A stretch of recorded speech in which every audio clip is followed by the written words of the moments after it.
Over 70,000 tons of goods have been shipped through the air cargo route linking China's coastal city of Xiamen and Sao Paulo in Brazil since its opening in February last year, according to Xiamen Customs.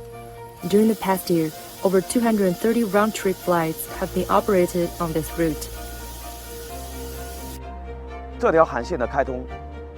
填补了厦门乃至整个福建直航精装国家的空白。以前我们产品只能通过广州、武汉、成都等地进行转运，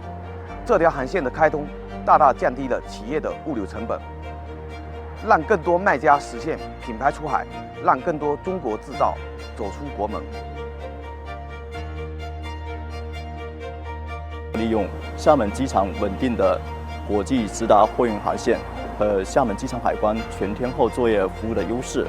可以很好的保障新鲜水果入境。